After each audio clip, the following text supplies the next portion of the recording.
Our lesson for today is a review on solving two-step equations. Just a quick reminder that our goal when we're solving an equation is to isolate the variable. That means we want to get the variable all by itself on one side of the equation. And the other thing to remember when solving equations is our golden rule of equations, which says whatever we do to one side of the equation, we must do the exact same thing to the other side of the equation. Okay, we're going to look at a couple of the examples, and then I'm going to let you complete the rest of those as your assignment for tonight. So the first example we're going to look at is number 2. If I take a look at number 2, when I'm looking at that, I want to say, can I simplify either side of the equation before I start solving? So if I take a look at the left side of the equation, I see the absolute value of negative 7. Well, I know that the absolute value of negative 7 is 7. So I rewrite the left side of the equation as just 7 plus x. In the same way, on the right side of the equation, I see negative 5 minus 3. Well, I know that negative 5 minus 3 is negative 8. Okay? By simplifying the equation first, I can now solve for x. I can isolate that variable all by itself.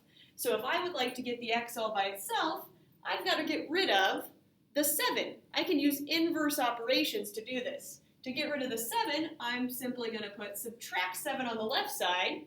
Whatever I do to this side, I'll also do to the other side of the equation. Notice I'm showing really good work here. Okay, 7 minus 7 goes away. That leaves me with just x on the left side. On the other side, I have negative 15. You might be thinking, Mrs. Davis, I don't need to show those steps. I can solve this mentally.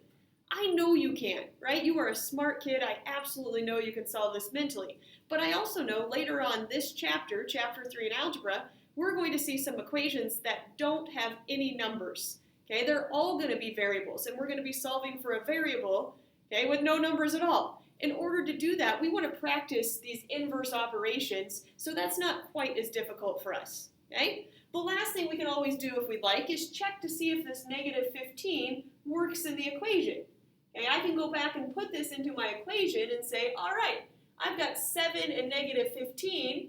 Is that the same thing as negative 8? And it is. We know we have the right solution. Okay? Take a look at number 5 with me. Number 5 says 14 equals negative 7/8 m. My goal is to isolate the m, to get that m all by itself. So I want to say, how can I get rid of that undo, that multiply by negative 7/8? Okay? Well, to undo multiply, we could think divide. The inverse of multiply is divide. So I could say, all right, I could divide by negative 7/8. But when we divide by a fraction, we're really going to multiply by the reciprocal. Okay, so on this one, if I would like to get rid of, undo the negative 7/8, I can simply multiply both sides by negative 8/7. Notice what happens on the right side. Then I end up getting 56 over 56. Well, that's what I want. I want to get 1m. So if I get 56 over 56, I'm left with 1m on the right side. And then on the left side, I have negative 8/7 times 14. You can imagine a 1 under there if that helps you. I can simplify my diagonal, 1 and 2, multiply across, getting negative 16 for the solution to that one. Let's also take a look at the last real-life example from our notes. It says Luis has $50 in his savings account. He earns $7.50 per hour waiting tables. He would like to buy a video game console for $200. How many hours will he have to work in order to buy the new video game console? Okay? When we work real-life problems in algebra, we're always going to follow 4 steps. And our first step is going to be, let's define our variable. What variable are we going to use, and what is it going to represent? Okay? Where you can find this if you're ever unsure about what the variable is, by reading the question. It says, how many hours are we going to have to work? Well, that gives us a clue that our variable is going to be that number of hours. So in this case, let's let h stand for our number of hours. Step 2, we're going to go ahead and write the equation. Okay, so if I look at this, it says we're making $7.50 per hour, and he already has $50 in his savings account. So if I want to think about that, I've got this $7.50 per hour plus the $50 that he has already in his savings account, and I want to know, okay, we'd like to get to $200. So there's my equation, 750h plus 550 equals 200. Our third step is going to be, okay, let's solve this equation. I'd like to get the h all by itself, so I could subtract 50 from both sides.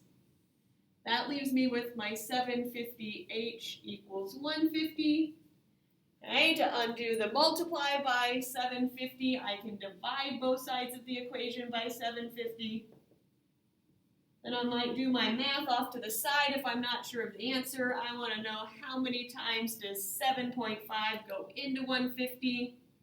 Reminder, I can slide my decimal over there. So 75 goes into 150 twice. Going to be 20 times. So 20, okay? Don't just leave h equals 20. If I'm looking at your work, I have no idea what that stands for. I need to, as my final step, actually answer the question. Okay, it said how many hours is he going to have to work? Well, he is going to have to work 20 hours to buy the video game console.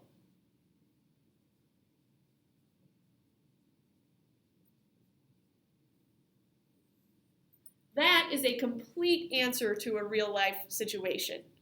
Thanks for tuning in. Your assignment is to finish the rest of the problems with some good-looking work. We'll see you in the morning.